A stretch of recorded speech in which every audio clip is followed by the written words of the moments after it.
Friends last question जो था, अंतिम सवाल जो था, उसका आंसर था कि सभी संख्याएं अनवसानी अनावर्ती दशमलव है, अतः ये सभी अपरिमेय संख्याएं हैं। ओके, अब आगे नेक्स्ट करते हैं, निम्नलिखित व्यंजकों को सरल कीजिए। जो भी व्यंजक है, जो भी एक्सप्रेशंस है, उनको सरल करना है, उनको सिंप्लीफाई करना है। ठीक है, उन व्यंजकों को सरल करने के लिए पहला क्वेश्चन है, जो नेक्स्ट क्वेश्चन कर रहे हैं उसमें भी पहला क्वेश्चन है कि इनको सरल करना है। सरल करने के लिए पहला सवाल है, पहला क्वेश्चन जो है वो ये कह रहा है कि 5 + √7, 5 + √7, ये जो 5 + √7 है, इसको गुणा करना है 2 + √5 से। ठीक है, तो क्या करना है हमें, 5 + √7 को गुणा करना है 2 + √5 से।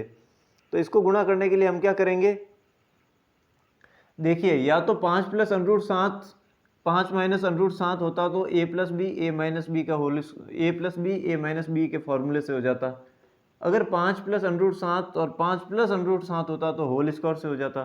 तो ये यहाँ पर बेसिकली किसी और का फॉर्मूला लगेगा नहीं, ना तो ये पहली संख्या प्लस दूसरी संख्या, पहली माइनस दूसरी संख्या, ना ही पहली संख्या प्लस दूसरी संख्या का होल स्क्वायर, कोई फॉर्मूला नहीं लगेगा इसमें। तो हम इसको क्या करते हैं, अलग अलग ही सॉल्व करते हैं। जैसे कि पहले लेते हैं हम 5, इस 5 को गुणा करते हैं इस पूरे से 2 + √5 से, फिर लेते हैं प्लस का √7, इसको भी गुणा करते हैं इस पूरे से। क्योंकि यहाँ कोई फॉर्मूला नहीं लगेगा तो हम इसको क्या लेंगे, इंडिविजुअली लेंगे और अलग अलग कर लेके हम पूरे से सॉल्व करेंगे। जैसे कि इस एक को लिया, पूरे से गुणा कर दिया, प्लस √7 लिया, पूरे से गुणा कर दिया। अब हमारे इस पूरे का पूरे से गुणा हो जाएगा, इस पूरे का इस पूरे से गुणा हो जाएगा। देखिए आप यहाँ पर योग पर गुणन की वितरणता का नियम, distributive law of multiplication on the addition, ठीक है, योग पर जो है गुणन की वितरणता के नियम के अनुसार कैसे सॉल्व करेंगे इसको। 5 का गुणा हो जाएगा 2 से, 5 का गुणा हो जाएगा 2 से, प्लस का प्लस 5 का गुणा हो जाएगा √5 से। ठीक है, अब प्लस का प्लस √7 का गुणा हो जाएगा 2 से, यानी कि 2 का गुणा हो जाएगा √7 से। आगे पीछे लिख सकते हैं गुणा में, √7 का गुणा हो गया 2 से, फिर प्लस का प्लस √7 का गुणा हो जाएगा √5 से। ओके, अब क्या करते हैं, संख्याओं का गुणा और √√ का गुणा करते हैं। जैसे कि 5 का 2 से गुणा हुआ 10 हो गया, 5 दूना 10, प्लस का प्लस 5 को √5 से गुणा करेंगे तो ये हो जाएगा 5 √5, क्योंकि ये अनरूट वाली संख्या है, ये नॉर्मल संख्या है, तो इसका गुणा इसी तरीके से होगा। प्लस का प्लस 2 का किया √7 से तो 2 √7, प्लस का प्लस √7 का √5 से किया तो √ में जाके गुणा हो जाएगा। अलग अलग भी लिख सकते हैं, अलग अलग को शामिल भी लिख सकते हैं √ में। ओके, अब क्या होगा, अब आगे इसको कैसे सॉल्व करेंगे, तो देखिए आप आगे सॉल्व करने के लिए 10 का 10, प्लस का प्लस 5 √5, प्लस का प्लस 2 √7, प्लस का प्लस 7 पंजे 35, √ में 35, ये इसका आंसर है। √5 अलग वैल्यू है, √7 अलग वैल्यू है, √35 अलग वैल्यू है और प्लस का 10 अलग वैल्यू है। तो अब इसमें कोई किसी प्रकार की जोड़, किसी भी प्रकार का सम नहीं होगा, ये इसका कंप्लीट आंसर है। 10 + 5 √5 प्लस 2 √7 प्लस √35, ये इसका आंसर है। अब इसको हटा देते हैं।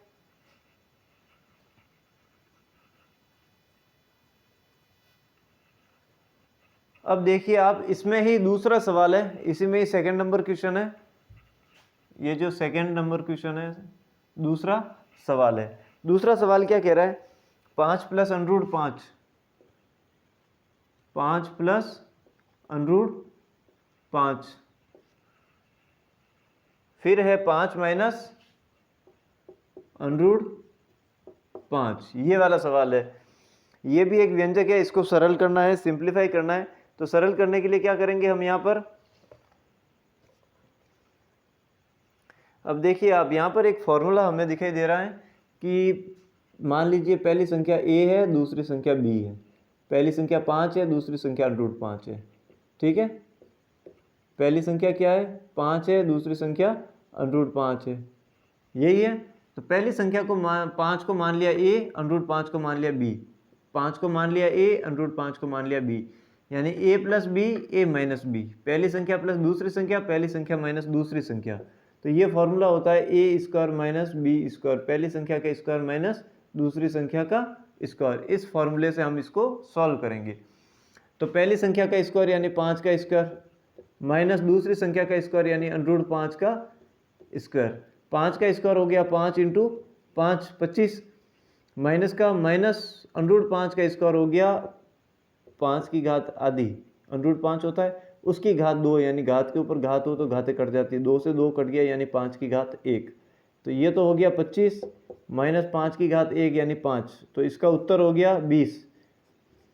इसका करेक्ट आंसर जो है 20 है, इसका सही उत्तर 20 है, जो इसका सही उत्तर जो है 20 है, करेक्ट आंसर 20। ठीक है, इसको भी इरेज कर देते हैं, इसको भी हटा देते हैं। अब देखिए अगला क्वेश्चन है, नेक्स्ट सवाल है। अगला क्वेश्चन क्या कह रहा है, मान कोई भी अगला क्वेश्चन है जैसे कि √3 प्लस √7 इसका होल स्क्वायर, होल यानी कंप्लीट, पूरे का स्क्वायर। ठीक है, तो सवाल क्या कह रहा है, √3 प्लस √7 का होल स्क्वायर। देखिए आप, हम इसको दो तरीके से सॉल्व करते हैं। पहला तरीका यहाँ पर करेंगे, दूसरा तरीका यहाँ पर करेंगे। ठीक है, पहले तरीके में तो हम क्या करते हैं, इसको फॉर्मूले से सॉल्व करते हैं डायरेक्ट। जैसे कि a यानी पहली संख्या तो है √3 और b यानी दूसरी संख्या है √7, यही है। तब आप देखिए पहली संख्या प्लस दूसरी संख्या का होल स्क्वायर क्या होता है, पहली संख्या का स्क्वायर प्लस 2 इंटू पहली संख्या इंटू दूसरी संख्या प्लस दूसरी संख्या का स्क्वायर, ये फॉर्मूला होता है। ये फॉर्मूला कैसे बनता है, जैसे a प्लस बी को गुणा करना है a प्लस बी से, इसको इसी से गुणा करना है, इसका होल स्क्वायर है, तो हम a का गुणा पूरे से करेंगे, तो ये तो हो गया a का गुणा a से हो गया a स्क्वायर, प्लस a का गुणा b से हो गया ab, प्लस b का a से किया तो ab, प्लस b का b से किया b स्क्वायर, तो a स्क्वायर तो ये रहा a स्क्वायर, ab और ab 2ab, और b स्क्वायर का हो गया ये b स्क्वायर। इस तरीके से ये फॉर्मूला है, पहली संख्या प्लस दूसरी संख्या का होल स्क्वायर है, जो पहली संख्या का स्क्वायर प्लस 2 इंटू पहली संख्या इंटू दूसरी संख्या प्लस दूसरी संख्या का स्क्वायर, इस फॉर्मूले से करेंगे। तो पहली संख्या क्या है a, √3 का स्क्वायर प्लस 2 इंटू पहली संख्या इंटू दूसरी संख्या, पहली संख्या है √3 इंटू दूसरी संख्या है √7, ठीक है, प्लस b का स्क्वायर यानी दूसरी संख्या का स्क्वायर। ओके, अब देखिए √3 का स्क्वायर 3 होता है, 3 की घात आधी और उसकी घात 2, यानी आधी से 2 कट जाएगा। ठीक है, तो आधी से 2 कट जाएगा तो 3 रह जाएगा, प्लस 2 इंटू √3 इंटू √7 हो गया 2√21, 2 इंटू 7 या 21, प्लस √7 का स्क्वायर हो गया 7, यानी इसका सही उत्तर है 3 प्लस 2√21 प्लस 7, 3 प्लस 2√21 प्लस 7, ये इसका सही उत्तर है। अब देखिए आप, हम इसको बिना फॉर्मूले के यहाँ पर करेंगे, यहाँ पर तो फॉर्मूले से किया, इधर बिना फॉर्मूले से करेंगे, बिना सूत्र से करेंगे। तो हमारा सवाल क्या है, √3 प्लस √7 का होल स्क्वायर है, यानी √3 प्लस √7 को गुणा करना है इसी से ही, √3 प्लस √7 से, इसी से ही गुणा करना है। तो हम देखिए पहले तो √3 का गुणा करेंगे, √3 का गुणा इस पूरे से करेंगे, √3 प्लस √7, फिर प्लस √7 का गुणा भी इसी पूरे से करेंगे, √3 प्लस √7, यानी इसका भी इस पूरे से हो गया, इसका भी इस पूरे से हो गया, तो सबका गुणा हो जाएगा। ठीक है, √3 का √3 से किया 3, प्लस √3 का √7 से किया तो √ में 7 या 21, ठीक है, √ में अलग अलग है तो गुणा में अंदर आके गुणा हो जाएगा, प्लस √7 का √3 से किया तो √ में 3 7 या 21, ये 3 सत्ते 21, इधर 7 या 21, ठीक है। फिर प्लस अंडरूट 7 को अंडरूट 7 से किया 7, यानी 3 प्लस अंडरूट 21 और अंडरूट 21 हो गया 2 अंडरूट 21, यानी 2 का गुणा है अंडरूट 21 से प्लस 7 का 7। तो ये इसका सही आंसर है, 3 प्लस 2 अंडरूट 21 प्लस 7। ये रहा 3 प्लस 2 अंडरूट 21 प्लस 7। ये फॉर्मूले से है, ये बिना फॉर्मूले से है। ओके, इसको लिख दीजिए आप। तो इसका सही उत्तर क्या है? 3 plus 2 under root 21 plus 7। 3 plus 2 under root 21 plus 7। इसमें एक चीज़ और है, अंडरूट 21 तो चले मान लेते हैं कि ये एक अलग वैल्यू है, तो 7 और 3 को तो जोड़ सकते हैं। 7 और 3 हो गए 10 प्लस 2 अंडरूट 21, ये सही आंसर है। पूरा सॉल्व करके इधर भी 7 और 3 को जोड़ दिया, 3 और 7 हो गए 10 प्लस 2 अंडरूट 21, यानी कि 10 plus 2 root 21 is the correct answer of this question. इसको आप नोट कर लीजिए, ये इसका करेक्ट उत्तर है 10 प्लस 2 अंडरूट 21। चलिए इसको भी हटा देते हैं, इसको भी हटा देते हैं, इरेज कर देते हैं। चलिए अब इसी में एक और क्वेश्चन है, सरल करना है व्यंजकों को, ठीक है ना, जो एक्सप्रेशन है उसको सिंप्लीफाई करना है। तो उसमें एक क्वेश्चन और है, जैसे कि मान लीजिए कोई क्वेश्चन है जैसे अंडरूट 11 माइनस अंडरूट 7। कौन सा क्वेश्चन है? अंडरूट 11 माइनस अंडरूट 7, लेकिन एक जगह माइनस है और एक जगह प्लस है, और फिर आप गुणा कर दीजिए, ये वाला सवाल है। क्वेश्चन क्या कह रहा है? Root 11 minus root 7 into root 11 plus root 7। Okay, देखिए आप, पहली संख्या क्या है इसमें? अंडरूट 11। दूसरी संख्या क्या है उसमें? अंडरूट 7, ठीक है। तो ये तो है पहली संख्या माइनस दूसरी संख्या, और ये है पहली संख्या प्लस दूसरी संख्या। गुणा में आगे पीछे लिख सकते हैं, पहली संख्या प्लस दूसरी संख्या, पहली संख्या माइनस दूसरी संख्या, यानी पहली संख्या का स्क्वायर माइनस दूसरी संख्या का स्क्वायर। ये फॉर्मूला लगेगा इसमें, इस फॉर्मूले से हम इसको सॉल्व कर सकते हैं, ठीक है। इस फॉर्मूले से अगर हम सॉल्व करें तो पहली संख्या का स्क्वायर क्या हो गया? 11 माइनस ए, यानी पहली संख्या रूट 11, रूट 11 का स्क्वायर हो गया 11, माइनस का माइनस बी स्क्वायर यानी दूसरी संख्या का स्क्वायर यानी अंडरूट 7 का स्क्वायर यानी 7। 11 में से 7 गए 11, सॉरी 11 में से 7 गए 4, ठीक है। तो 4 इज द करेक्ट आंसर, 4 इसका सही उत्तर है। ये तो हमने सीधा इस फॉर्मूले से कर दिया। अब हम इसको पूरा डिस्क्राइब करेंगे, हम इसको एक्सप्लेन करेंगे। तो किस तरीके से करेंगे? देखिए आप, अगर इसको एक्सप्लेन करना है तो इसी को ही मैं नेक्स्ट मेथड जो है उससे सॉल्व करता हूँ, मेथड नंबर 2, ठीक है। मेथड नंबर 2 ही, पहला तो फॉर्मूले से किया ये वाला, ठीक है। अब दूसरा मेथड नंबर 2 अलग फॉर्मूला, इसमें कोई फॉर्मूला नहीं होगा, हम इसको ऐसे सॉल्व करेंगे कि अंडरूट 11 जो है इसको इस पूरे से गुणा करते हैं, किससे? अंडरूट 11 प्लस अंडरूट 7 से, ठीक है। फिर माइनस का अंडरूट 7 है, माइनस का अंडरूट 7, इसको भी इस पूरे से गुणा करते हैं, अंडरूट 11 प्लस अंडरूट 7, ठीक है। अब देखिए आप, इसका अंदर गुणा होगा तो अंडरूट 11 का अंडरूट 11 से हो गया 11 प्लस का प्लस, अंडरूट 11 का अंडरूट 7 से हो गया तो अंडरूट में 77, अंडरूट में 77, 11 सत्ते 77, माइनस का माइनस। अब ये माइनस का गुणा अंदर होगा तो दोनों माइनस में हो जाएंगे, पहले माइनस का गुणा कीजिए। तो माइनस का इस माइनस का अंडरूट 7 को अंडरूट 11 से किया तो माइनस का अंडरूट में 77, ठीक है, 11 सत्ते 77। फिर वापस माइनस का है और प्लस है तो माइनस का अंदर गुणा होते ही वापस माइनस हो जाएगा। अंडरूट 7 का अंडरूट 7 से किया 7। ये देखिए आप, प्लस का अंडरूट 77 माइनस का अंडरूट 77 कैंसिल हो जाएंगे, प्लस माइनस, तो ये 11 का 11 और माइनस 7 का माइनस 7, 11 में से 7 गए 4, ठीक है। तो 4 इसका उत्तर है। यहाँ पर भी 4 इसका उत्तर था, तो 4 यहाँ पर भी आंसर था, 4 यहाँ पर भी आंसर था। ओके, तो 4 इज द करेक्ट आंसर। हम इसको देखिए आप बिना फॉर्मूले से भी कर सकते हैं, लेकिन इसको एक्सप्लेन पूरा इस तरीके से सॉल्व करना पड़ेगा, पूरा डिस्क्राइब करना पड़ेगा, और यहाँ पर जो है डायरेक्ट फॉर्मूले से सीधा उत्तर आ रहा है इसका, ठीक है। तो दोनों तरीके से कर सकते हैं। ओके, इसको भी हटा देते हैं, इसको भी हटा देते हैं,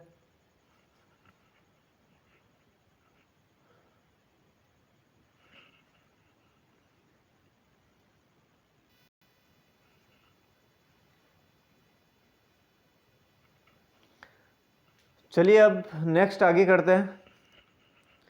अगला सवाल है, अगला सवाल देखिए आप, जैसे कि अंडरूट 2 है, अंडरूट 2 रूट 2 की वैल्यू क्या होती है 1 पॉइंट मतलब 1.4142 इस तरीके से आगे चलते रहेंगे, यानी non terminating non repeating, non terminating non recurring, अनवसानी अनवसानी अनावर्ती। ठीक है, ये इसका डेसिमल एक्सपेंशन होगा, नॉन टर्मिनेटिंग नॉन रिक्यूरिंग। दशमलव प्रसार जो है वो अनवसानी अनावर्ती होगा, अंडरूट 2 का मान। चलिए ये जो क्वेश्चन हमें ये कह रहा है कि आपने देखा है कि अंडरूट 2 एक परिमेय संख्या नहीं है, एक परिमेय संख्या नहीं है, एक रेशनल नंबर नहीं है, यानी कि ये अपरिमेय संख्या है, अपरिमेय संख्या यानी कि इररेशनल नंबर है, परिमेय नहीं है, रेशनल नहीं है, not rational number, it's an irrational number। Okay, root 2 is not a rational number, ये हमने देख रखा है। लेकिन हमारा क्वेश्चन ये है कि दिखाओ कि आप ये दिखाओ कि 2 प्लस अंडरूट 2 भी परिमेय नहीं है, यानी ये भी अपरिमेय है, ये एक्सप्रेस करना है। ठीक है, सवाल ये कह रहा है कि आपने देखा है कि अंडरूट 2 परिमेय संख्या नहीं है, अतः दिखाओ कि 2 प्लस अंडरूट 2 भी परिमेय संख्या नहीं है, यानी ये भी अपरिमेय संख्या है। देखिए आप,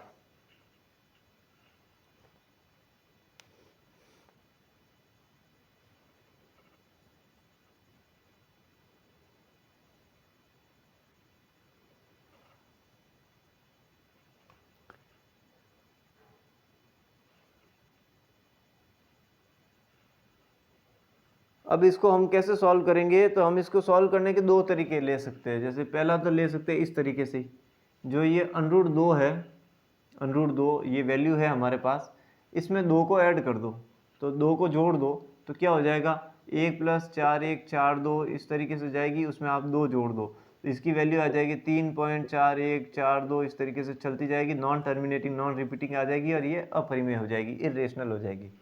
ठीक है, एक तो ये है। दूसरा तरीका हम एक और कर सकते हैं, इसको एक थोड़ा सा डिस्क्राइब भी कर सकते हैं। जैसे कि माना कि 2 प्लस अंडरूट 2 एक परिमेय संख्या, ये मान लेते हैं कि let 2 + √2 is a rational number, is a rational number. ठीक है, एक परिमेय संख्या है, और वो परिमेय संख्या r है, r को रेशनल नंबर कहते हैं। ठीक है, तो ये परिमेय संख्या r है, इसलिए 2 प्लस अंडरूट 2 जो है एक रेशनल नंबर है, एक परिमेय संख्या है, ये मान लेते हैं।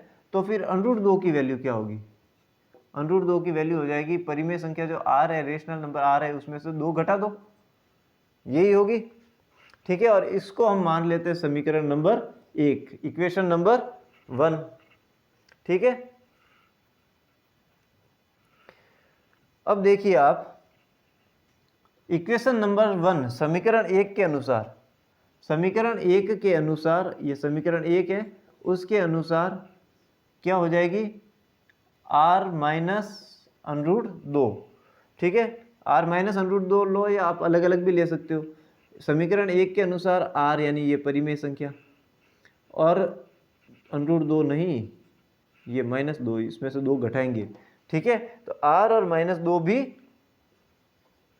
परिमेय संख्या है, परिमेय संख्या है, बोथ आर रेशनल नंबर्स। ठीक है, ये हम जानते हैं, ये दोनों परिमेय संख्या, दोनों रेशनल नंबर है। सो दैट, यानी इसलिए r - 2 भी परिमेय संख्या होगी, परिमेय संख्या होगी, मतलब दोनों परिमेय संख्या, परिमेय में से परिमेय घटाएंगे, रेशनल में से रेशनल को सब्ट्रैक्शन होगा, तो भी वो परिमेय संख्या होगी। लेकिन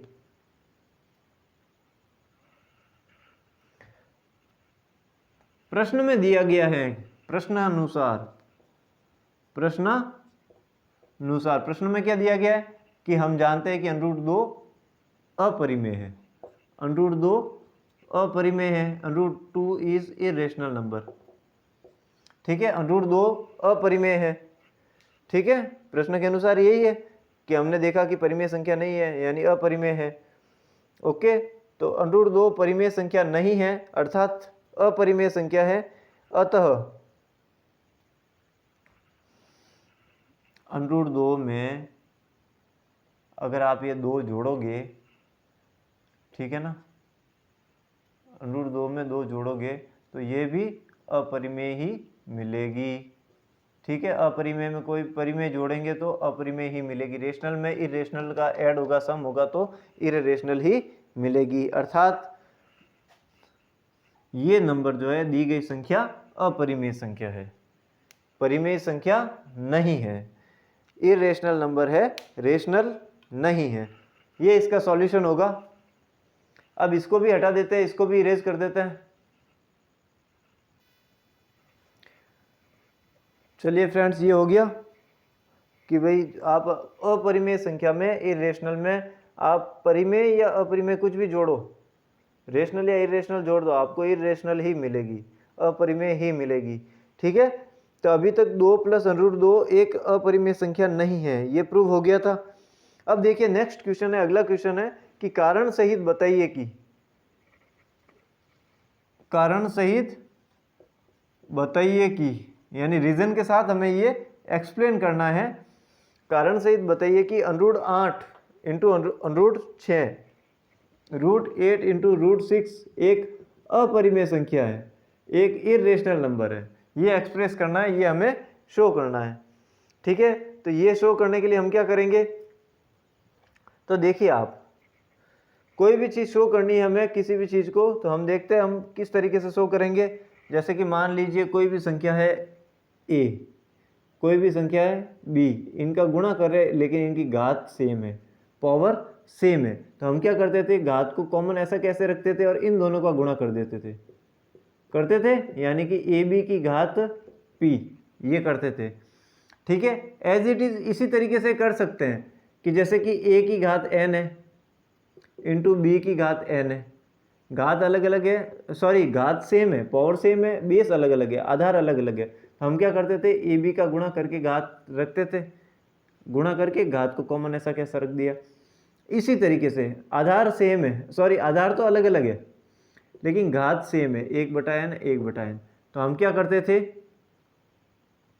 कि घात को 1/n रख दिया और इन दोनों का गुणा कर दिया, करते थे, तो चीज़ तो वही है, चीज़ तो वही है। ये घात 1/n का मतलब क्या हुआ, 1/2 1/2, यही हुआ, घात दोनों की सेम है। देखिए आप, √ का मतलब होता है 1/2, जैसे √2 का मतलब हो गया 2 की घात 1/2। ठीक है, तो √8 का मान हो गया 8 की घात 1/2, तो ये रहा 8 की घात 1/2। √6 का मान हो गया 6 की घात 1/2, √6 का मान 1/2, यानी कि दोनों की घात सेम है। देखिए आप कैसे है, आप देखिए इसको,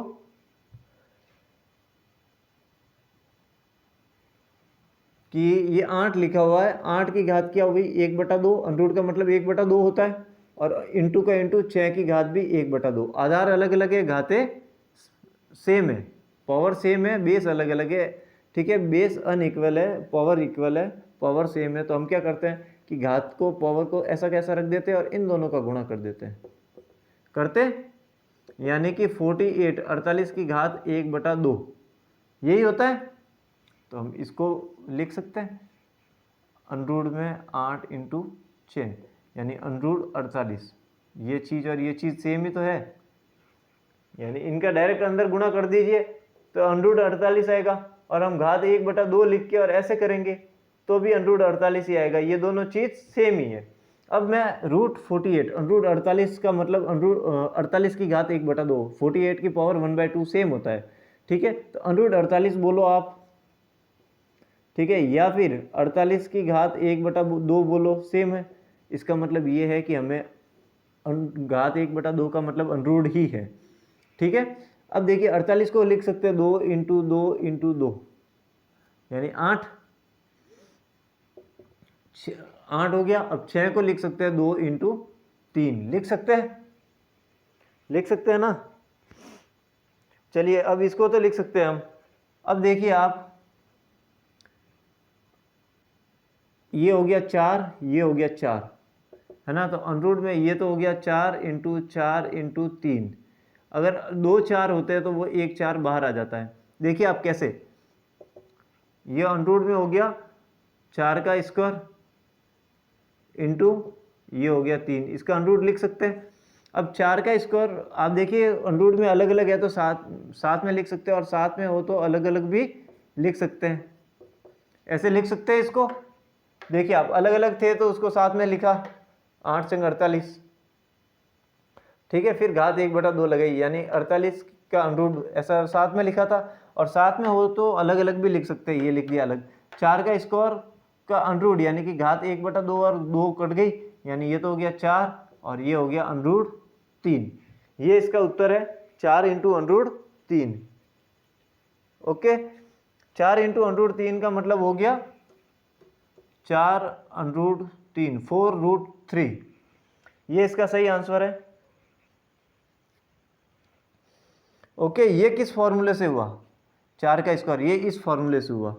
n व मूल निकालेंगे किसी संख्या का और पूरे की घात n निकालेंगे, तो a की घात 1/n तो हो गई ये, और पूरे की घात हो गई n। घात के ऊपर घात हो तो घातों का गुणा हो जाता है, 1/n इंटू n। n से n कट गया यानी a की घात 1 यानी कि a। यानी कि इस पूरे को n वा मूल और n घात हो, यानी कि घात 1/2 हो और ऊपर भी घात 2 हो, घात 1/n हो और ऊपर भी घात n हो, तो ये घात से घात कट जाती, घात से घात कट गया और ये 4 का 4 ही रहा, वैसे यहाँ a का a ही रहा। ठीक है, ये इसका सही आंसर है, 4√3 4√3।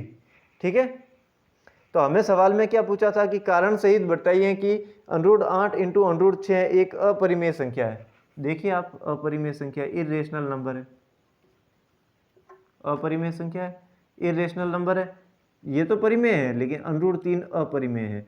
तो इरेशनल नंबर के साथ किसी परिमेय संख्या रेशनल का ऐड करो, जोड़ो, सब्ट्रैक्शन करो, घटाओ, मल्टीप्लाई करो, गुणा करो या डिवाइड करो, भाग करो, सब में अपरिमेय मिलेगी, इरेशनल ही मिलेगी। ठीक है, क्योंकि एक परिमेय संख्या और एक अपरिमेय संख्या यानी √3 का गुणनफल भी एक अपरिमेय संख्या होता है। अर्थात √8 इंटू √6 एक अपरिमेय संख्या है, यानी कि ये एक अपरिमेय संख्या है। ये मिल गई, इसका सॉल्यूशन ये है। ओके, इसको भी हटा देते हैं, इसको भी इरेज कर देते हैं। चलिए अब देखिए आगे नेक्स्ट क्वेश्चन है, अगला सवाल है। अगला सवाल ये है कि 1 का क्यूब प्लस 2 का क्यूब प्लस 3 का क्यूब यानी कि 1 की घात 3 प्लस 2 की घात 3 प्लस 3 की घात 3, फिर इस पूरे की घात -5/2 है। कंप्लीट होल पावर -5/2, कंप्लीट की पावर -5/2 है। इसका मान ज्ञात कीजिए, इसकी वैल्यू क्या है, इसका मान क्या है। अब देखिए आप अब इसको सॉल्व करना है, तो सॉल्व करने के लिए हम क्या करेंगे, पहले तो इसको खोलेंगे। 1 का क्यूब यानी 1 इंटू 1 इंटू 1, 1 एकम 1 1 एकम 1, यानी कि इसकी वैल्यू तो है 1, ये तो हो गई 1। 2 का क्यूब यानी कि 2 इंटू 2 इंटू 2, 2 दूना 4 दूना 8, तो ये हो गई 8। 3 का क्यूब यानी कि 3 इंटू 3 इंटू 3, 3 3 9 27, ये हो गई 27। ओके, और इन तीनों की जोड़ करनी है, तो ये लीजिए आप जोड़, और पूरे की घात -5/2 करनी है। ओके,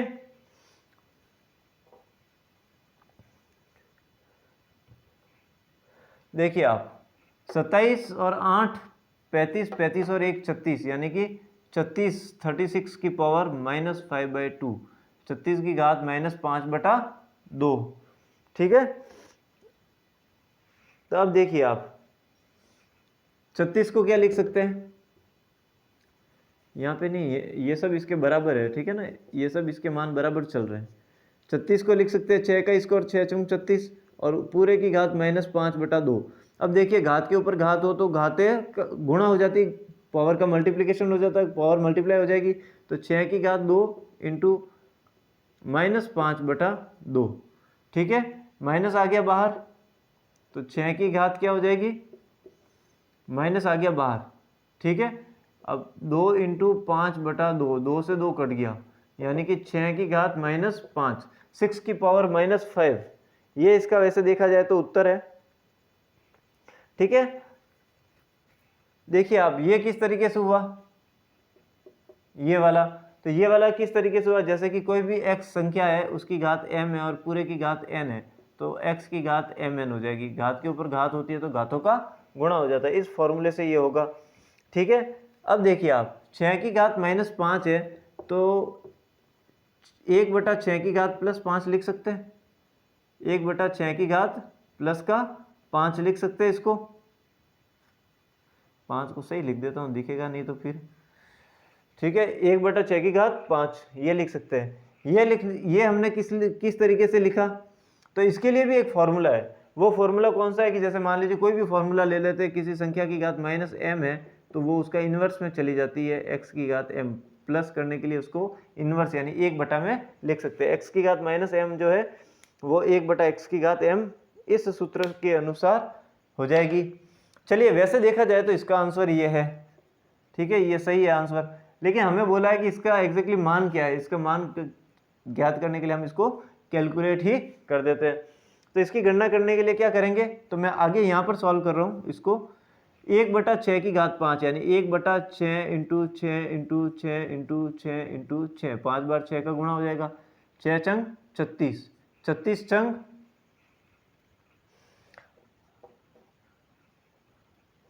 216, तो ये तो हो गया 216, 1/216, ठीक है, और 6 चंग 36, 216 को भी वापस 36 से गुणा करो, तो 216 को 36 से गुणा करेंगे तो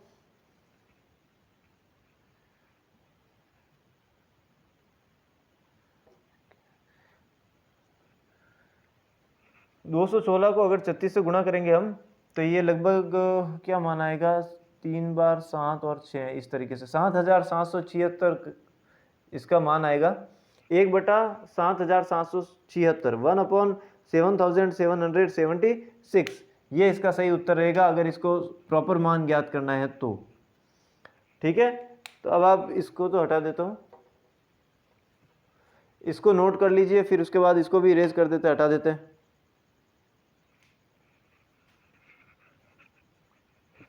चलिए इसको हटा देते हैं। चलिए अब नेक्स्ट क्वेश्चन है, अगला सवाल है। अगला सवाल ये कह रहा है कि यदि x y z, x y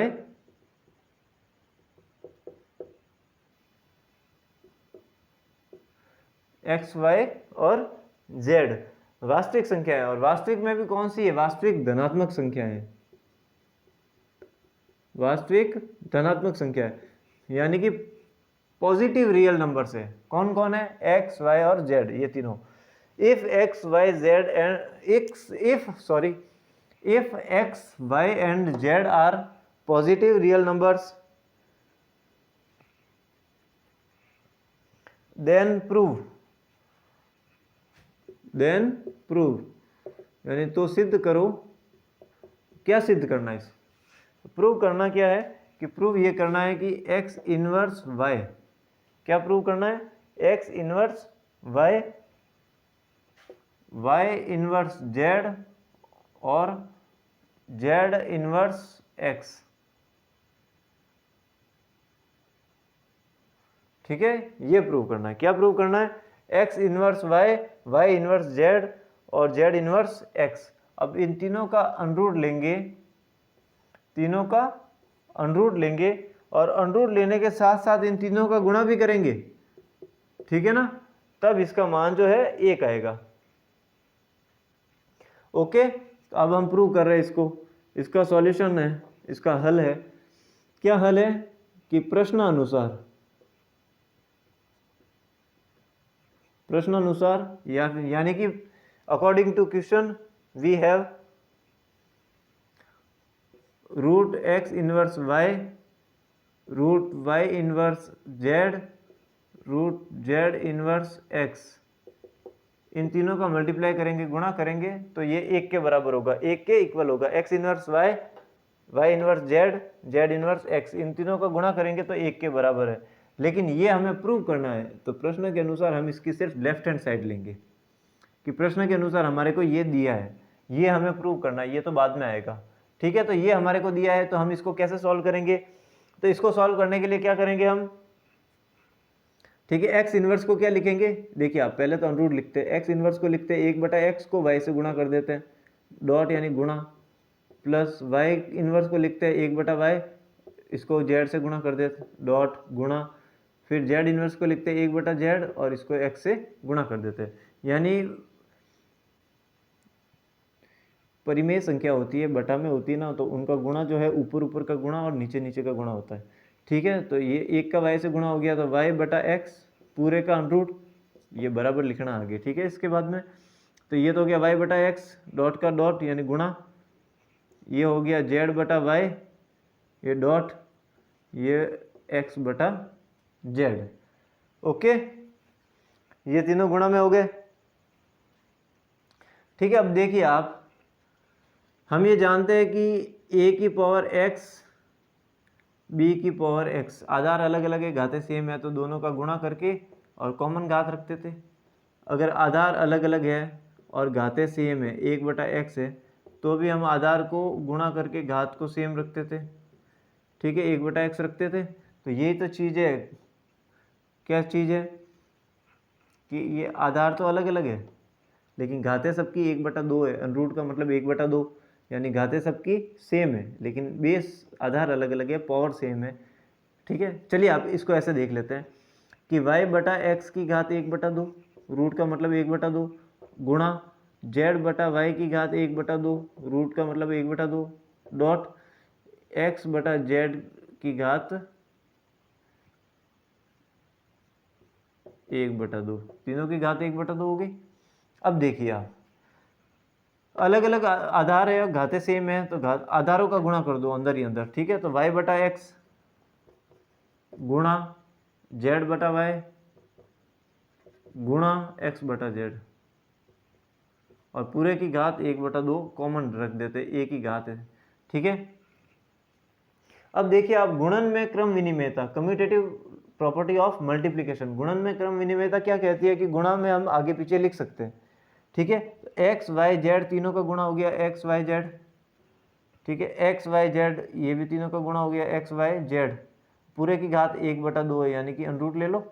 x Y Z से एक्स वाई जेड कट गया यानी कि अनरूट 1, अनरूट 1 का मतलब होता है 1, यानी कि इसकी वैल्यू आ गई 1, ये रहा, ये इसकी राइट हैंड साइड है आ गई। √1 का मतलब 1 ही होता है, 1 को 1 से गुणा करेंगे तो 1 ही आएगा, 1 का अनरूट लेंगे तो भी 1 ही आएगा। ठीक है, तो ये आ गया 1, ये हमारे हो गया हेंस प्रूव्ड, यानी कि लेफ्ट हैंड साइड बराबर हो गई राइट हैंड साइड। ठीक है, लेफ्ट हैंड साइड को सॉल्व किया और हमारे को राइट हैंड साइड के बराबर पहुंच गए, तो हेंस प्रूव्ड इति सिद्धम, इति सिद्धम, ये हमने सिद्ध कर दिया जो हमें कहा गया था कि इसको सिद्ध करो। ये देखिए आप, √1 आया है, √1 को 1 × 1 लिख सकते हैं, यानी कि 1 का स्क्वायर, अनरूट से घात कट गई यानी 1, यही आंसर आया। ठीक है,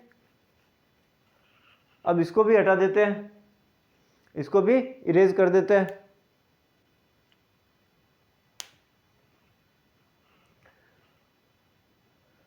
चलिए इसको हटा देते हैं, फिर उसके बाद में आगे और देखते हैं नेक्स्ट। चलिए अब नेक्स्ट क्वेश्चन है, अगला सवाल है। अगला क्वेश्चन ये कह रहा है कि 0.235 अब इसका बार है 3 डिजिट, जो है 3 नंबर के ऊपर बार है। ठीक है, यानी 3 डिजिट का रिपीटेशन होगा। अब हमारा क्वेश्चन ये है 0.235 का बार को p/q के रूप में व्यक्त कीजिए, जहां पर p और q कोई पूर्णांक है, p और q कोई इंटीजर्स है, पूर्णांक है, p और q जो है वो पूर्णांक है, और q is not equal to 0, q जो है नीचे वाली संख्या वो 0 नहीं है। ओके, तो अब इसको सॉल्व करने के लिए हम क्या करेंगे, तो अब ये क्या है P बटा Q के रूप में, क्या हम लिख सकते हैं या नहीं लिख सकते, ये हम नहीं जानते, तो इसलिए हम इसका सॉल्यूशन क्या करेंगे, इसका सॉल्यूशन यानी हल। अब इसका हल करेंगे हम, तो इसके सॉल्यूशन में क्या करेंगे, सबसे पहले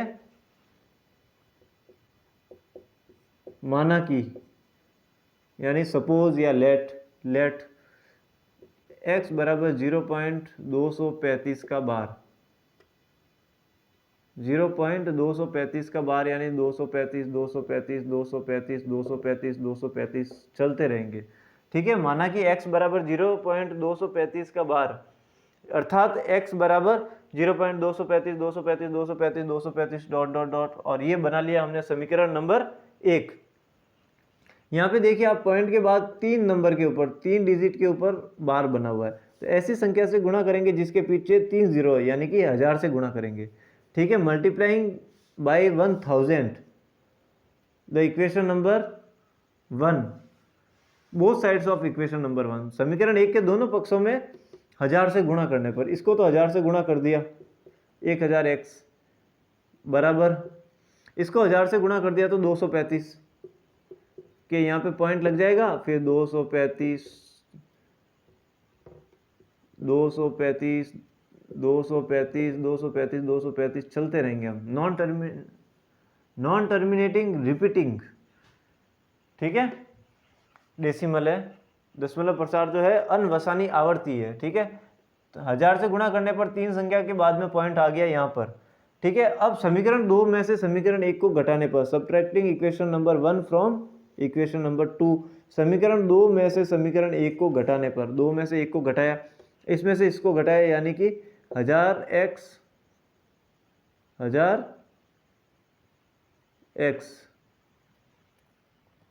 माइनस x।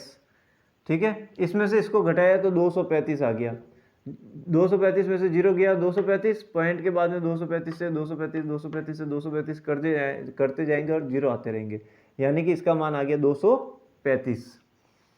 ठीक है, 1000x में से 1x गया तो 999x बराबर 235, तो x का मान आ गया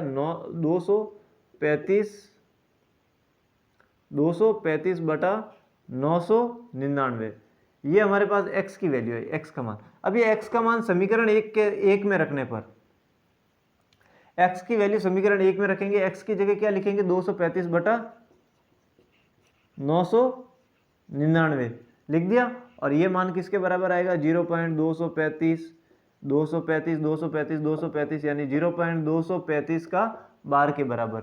हमें यही तो पूछा था, 0.235 के बार को हम P बटा Q के रूप में लिखिए, तो ये लिख दिया P बटा Q के रूप में। P और Q पूर्णांक है, ये रहे P और Q पूर्णांक है।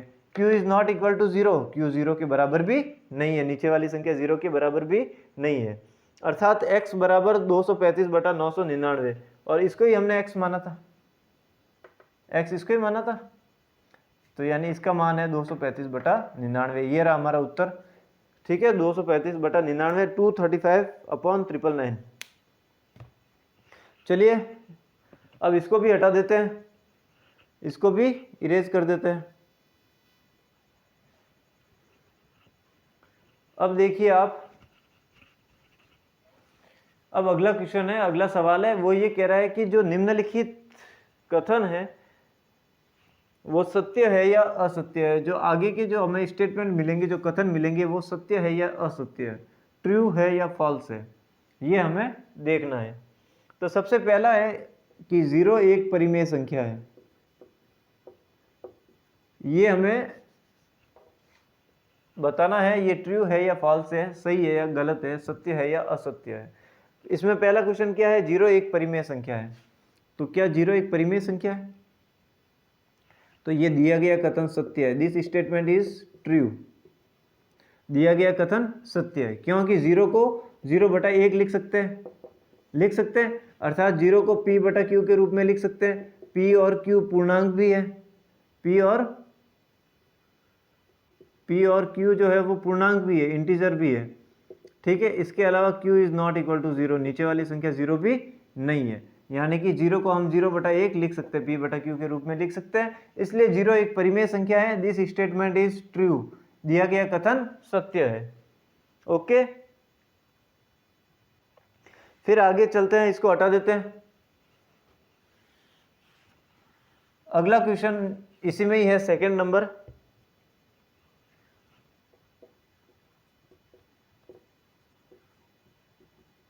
प्रत्येक पूर्णांक एक पूर्ण संख्या है।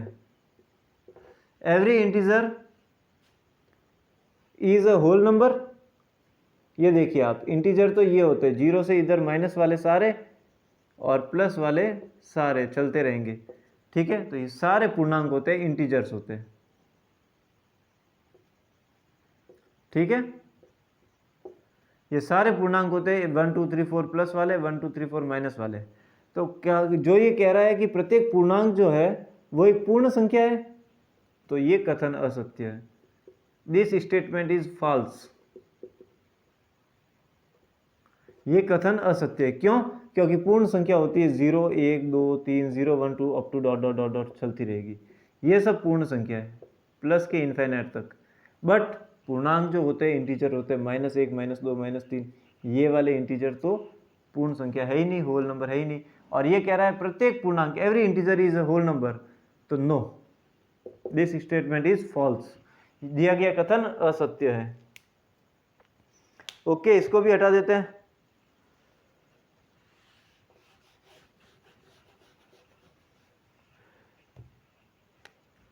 फिर इसमें देखते हैं तीसरा, थर्ड नंबर क्वेश्चन। तीसरा कह रहा है प्रत्येक प्राकृत संख्या, प्रत्येक प्राकृत संख्या एक पूर्ण संख्या है। Every natural number is a whole number. देखिए आप, सबसे पहले प्राकृत संख्या जो होती है, प्राकृत संख्या यानी नेचुरल नंबर, वो होती है 1 2 3 4 5 up to dot dot dot चलती रहेगी इनफाइनाइट तक, ठीक है। ये होती है नेचुरल नंबर, प्राकृत संख्या। अब पूर्ण संख्या क्या होती है? Whole number. ये 0 से स्टार्ट होती है, 0 1 2 3 4 इस तरीके से इनफाइनाइट तक। ये क्या कह रहा है? प्रत्येक प्राकृत संख्या, ये जो प्रत्येक प्राकृत संख्या ये वाली संख्या है, पूर्ण संख्या है, होल नंबर है। तो ये देखिए आप, ये होल नंबर मिल जाएगी आपको, मिल रही है। तो ये जो है दिस स्टेटमेंट इज ट्रू, दिया गया कथन सत्य है। सारी प्राकृत संख्या पूर्ण संख्या है। Every natural number is whole number, but every whole number is not natural number. 0 is not natural number. Okay, प्रत्येक प्राकृत संख्या पूर्ण संख्या है, लेकिन प्रत्येक पूर्ण संख्या प्राकृत संख्या नहीं है, क्योंकि 0 पूर्ण संख्या है, 0 प्राकृत संख्या में नहीं है। ओके, इसको भी हटा देते हैं। यानी प्रत्येक प्राकृत संख्या एक पूर्ण संख्या, ये कथन सत्य है। ओके, इसको भी हटा देते हैं। अब देखते हैं इसको, नेक्स्ट अगला क्वेश्चन है। अगला है चौथा question, fourth number. Fourth number क्या क्वेश्चन कह रहा है? प्रत्येक अपरिमेय संख्या एक वास्तविक संख्या है। प्रत्येक अपरिमेय संख्या एक वास्तविक संख्या है। Every irrational number is real number. प्रत्येक अपरिमेय संख्या वास्तविक संख्या है।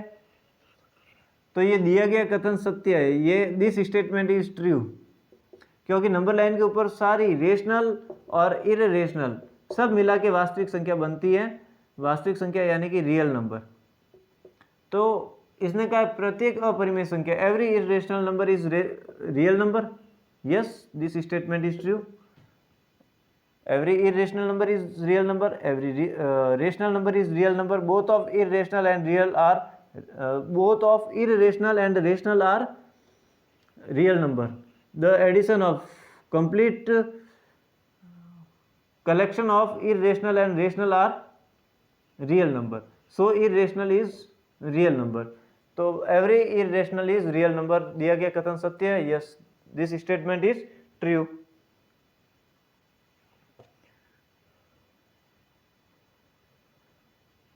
अब इसको भी हटा देते हैं।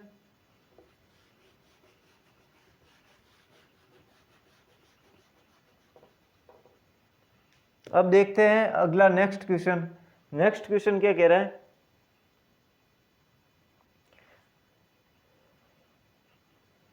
नेक्स्ट क्वेश्चन ये कह रहा है कि प्रत्येक संख्या रेखा पर every number line on the every number line on the number line, प्रत्येक संख्या रेखा पर ऑन एवरी नंबर लाइन, प्रत्येक संख्या रेखा पर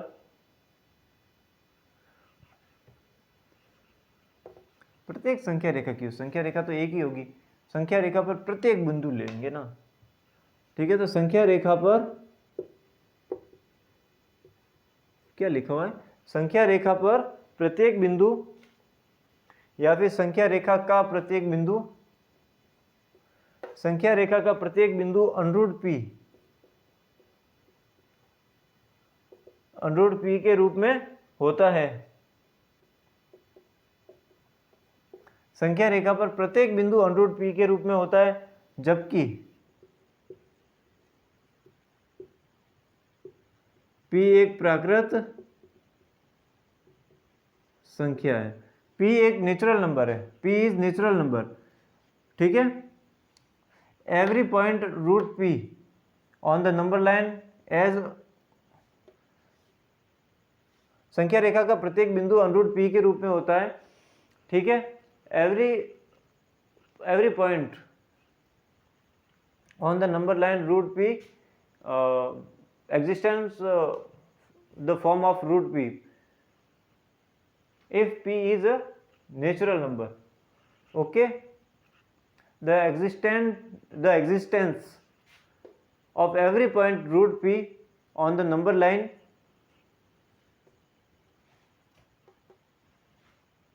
if p is a natural number,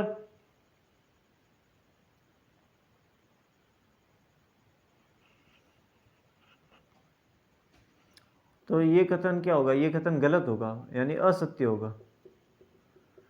ठीक है। This statement is false,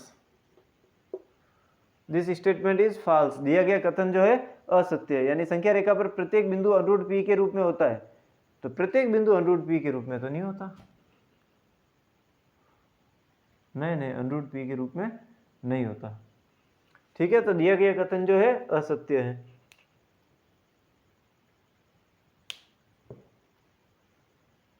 this statement is false, जो एग्जिस्टेंस है √p का नंबर लाइन के ऊपर, और p जो है वो एक नेचुरल नंबर है,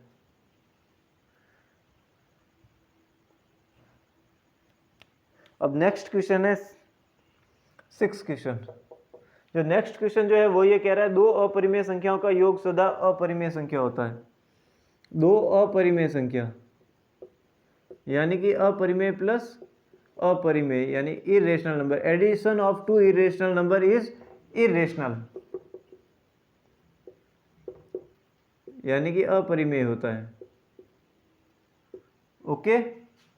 दो अपरिमेय संख्याओं का योग अपरिमेय होता है, सदा एक अपरिमेय होता है, यानी कि sum of two irrational numbers, sum of two irrational numbers are always an irrational number। क्या यह कथन सत्य है, क्या यह कथन सही है? तो ये कथन भी गलत है। अपरिमेय संख्या और अपरिमेय संख्याओं की जोड़ जो है अपरिमेय संख्या हो ऐसा जरूरी नहीं है ना। हाँ, तो ये कथन जो है असत्य है। दिस स्टेटमेंट इज फॉल्स, असत्य, गलत है, ठीक है। दो अपरिमेय संख्याओं का सदा यानी एवरी टाइम, नहीं गलत है, फॉल्स है, ठीक है। ये 6 वाले का फॉल्स हो गया। फिर आगे देखते हैं 7th, जो 7th है, ठीक है। ये 7th को चेक करते हैं, ठीक है ना। तो अब आप देख लीजिए 13 प्लस √5 है, ठीक है। 13 प्लस √5 है और 13 माइनस √5 है। ये अभी लिखा था ना अपन ने फॉल्स, उसका एग्जांपल यही है, नेक्स्ट क्वेश्चन ही है। ये देखिए आप, दो इरेशनल नंबर का उसमें ऐड था, सम था, इसमें मल्टीप्लाई है, ठीक है, तो आप देखिए a plus b a minus b, पहली संख्या प्लस दूसरी संख्या पहली माइनस दूसरी संख्या, यानी कि पहली संख्या का स्क्वायर माइनस दूसरी संख्या का स्क्वायर। 13 का स्क्वायर हो गया 169 माइनस रूट 5 का स्क्वायर हो गया 5, यानी कि 164, 164। ठीक है, तो ये क्या है, परिमेय संख्या है, रेशनल नंबर है। ओके, इसको p बटा q के रूप में लिख सकते हैं। तो हमारा ये क्वेश्चन, छठा क्वेश्चन यही कह रहा, सॉरी ये 7वां क्वेश्चन यही कह रहा था कि यह एक परिमेय संख्या है। यस, आ रही है परिमेय संख्या, दिस स्टेटमेंट इज ट्रू, दिया गया कथन सत्य है। ठीक है, यह एक परिमेय संख्या है, this is a rational number, यह एक परिमेय संख्या है। ओके, इसको भी हटा देते हैं, दिया गया कथन सत्य है, this statement is true. Okay, इसको हटा देते हैं और फिर आगे नेक्स्ट देखते हैं इसका ट्रू फॉल्स, सत्य असत्य का लास्ट। इसका लास्ट क्वेश्चन है, पाई एक परिमेय संख्या है, pi is a rational number, pi एक परिमेय संख्या है, तो दिया गया कथन असत्य है, this statement is false. Okay, दिया गया कथन असत्य है। तो ये ट्रू एंड फॉल्स, सत्य और असत्य के क्वेश्चन जो है कंप्लीट हो गए, सवाल पूरे हो गए।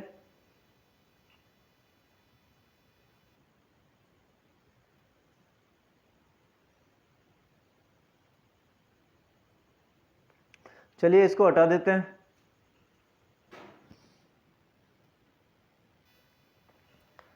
चलिए ये हो गए ट्रू एंड फॉल्स, सत्य और असत्य वाले। ठीक है, आज का लास्ट क्वेश्चन है, लास्ट सवाल है।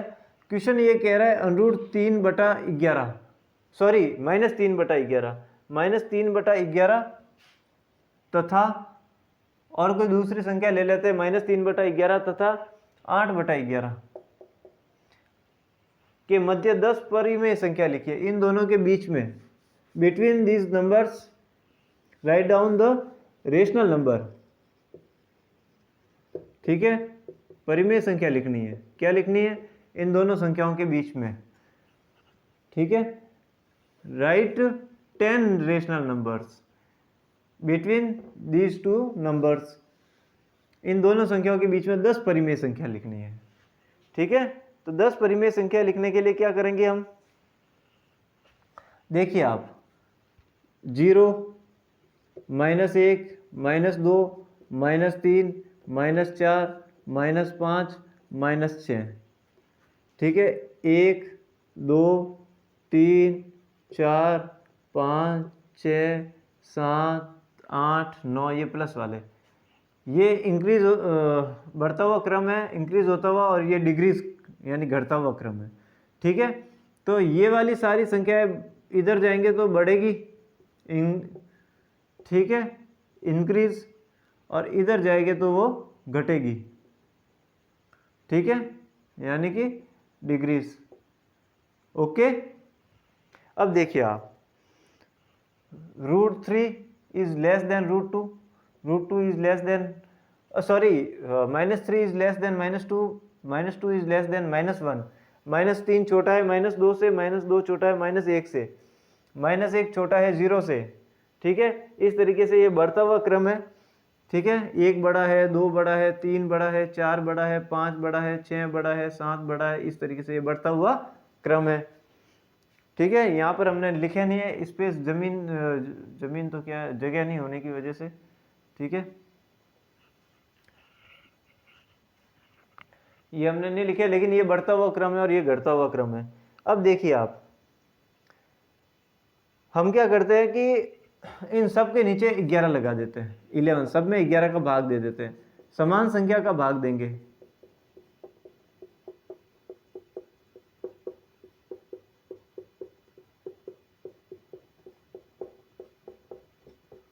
ठीक है, अब देखिए आप, भाग तो समान संख्या का दे रहे हैं, सब में समान संख्या का दे रहे हैं, तो इधर जाएंगे तो जो मान आएगा वो बढ़ेगा, बढ़ेगी वो संख्या, जो वैल्यू मिलेगी।